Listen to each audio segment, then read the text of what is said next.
WPTV.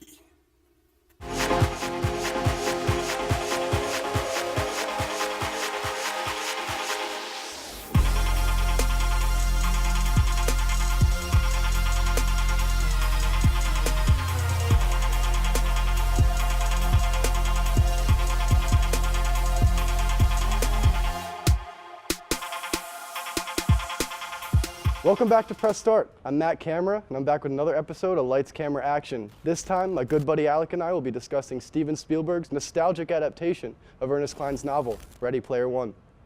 There will be spoilers, so click away if you have not seen the movie yet. Welcome to the show, Alec. Thanks. It's awesome to actually be in like a segment with you. We've been friends for, what, 6 months? At least, yeah. It's great to finally have that freedom. Yeah, exactly. So, all right, now we're going to talk about the movie. What did you think of the movie? I thought it was incredible. I think like that it was the ultimate nerd's dream. You essentially took everything you ever wanted to have at one time, and you were like, man, I wonder why Mario and like Master Chief just can't hang out. Well, they did. Yeah, they did. So like, what did you think of like the overall like concept behind the story? Like, I liked it a lot, man. Like the idea of like the oasis, like this just sanctuary of this greatness that you can do whatever you want. It's a terrifying idea because I'm pretty sure I would be locked in there for days and I would never ever leave because why would you? But like I kind of want it and I kind of don't at the same time. I want it as a nerd who wants to play video games, but I don't want it as a guy who really enjoys Chipotle burritos. I mean, like the direction that virtual reality is going in, I mean, this is kind of something that we can really look forward to, hopefully, in the very distant future, most likely, but it's something that's over the horizon. Yeah, it's definitely on there. And speaking of the fact that you said Master Chief and Mario just hanging out, like this movie was littered with Easter eggs. Now, what would you say would be like your favorite one? Well, there's a lot to go through. There's some like there's front runners like the Gundam or the Iron Giant showing up. But I think my number one go-to at any time was the fact that during the climactic final battle, you had like 11 Master Chief characters. All running up the hill at once, and one guy had a Spartan laser just on his shoulder, just going for it. And that was awesome to see. As like a nerd who loves Halo, that was cool. And I mean, yeah, Halo is my favorite game series ever. Like, I grew up with Halo 3 and Halo Reach were my favorite games. And so to see the first time we see that character H, he's just running and gunning with a Halo assault rifle, and I was just immediately like, wow, Halo made it into this movie too. Like, it's great. And they even referenced Monty Python and the Holy Grail. They had the holy hand grenade. Ye holy hand grenade. Ye holy hand grenade. When they brought that up, I was just blown back. I was laughing my ass off. That was so funny.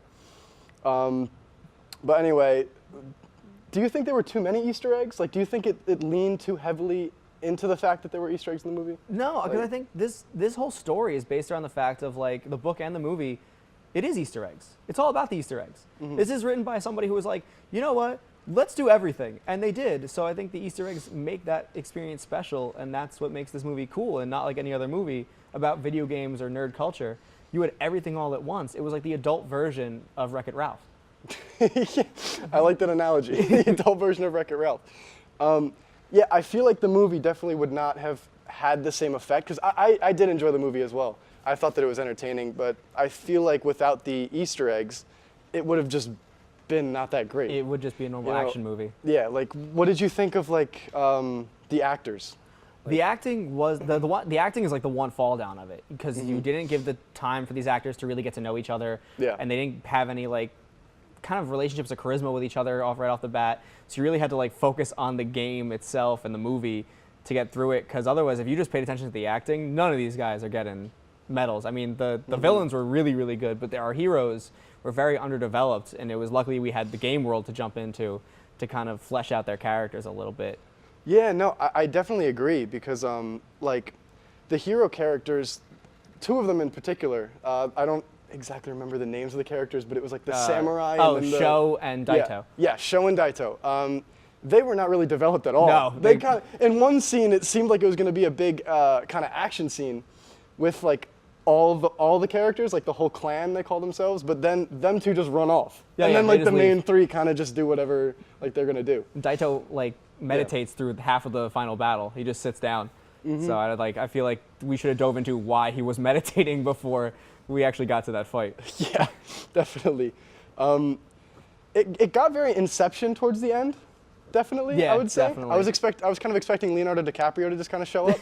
Joseph Gordon-Levitt spinning. Yeah, like at the end, the main character Wade Watts was he was in the virtual reality world in the back of this van, and then they were like in a car chase, and like when the car would get bumped, his avatar in the Oasis would get thrown around.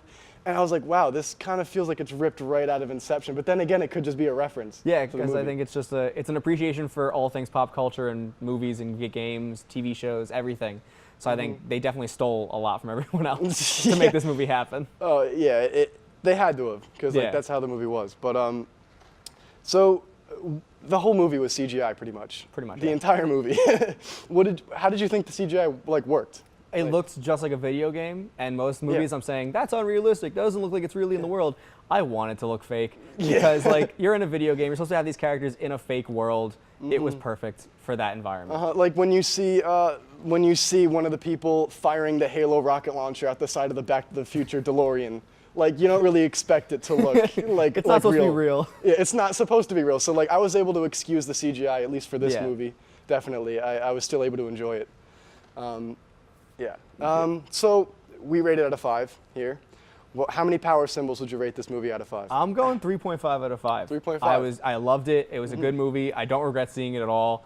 And you know, I know it's based off a book, so there is no sequel. But if there was a sequel, I would be already buying tickets for it, because I'm really excited to see like if we could see what happens to these characters afterwards. Because now I'm invested. Now I want to know what happens. Oh yeah, I mean, I would say I would rate it about the same. I would give it a 3 flat. I think that the acting was kind of a big drawback for me. I'd say it took away from it a little bit, but the references and all the pop culture things that I saw, and the fact that Halo was such a big part of it, and Back to the Future, because the Back to the Future movies, it's like my favorite trilogy besides Star Wars of all time. Star Wars is in there too, though, so it's okay. Yeah, true. But yeah, so that's it. That's all the time we have for this segment of Lights, Camera, Action, but don't go anywhere. Up next, Dave and the gang play an interesting game of Trials Fusion. We'll see you there. Ready?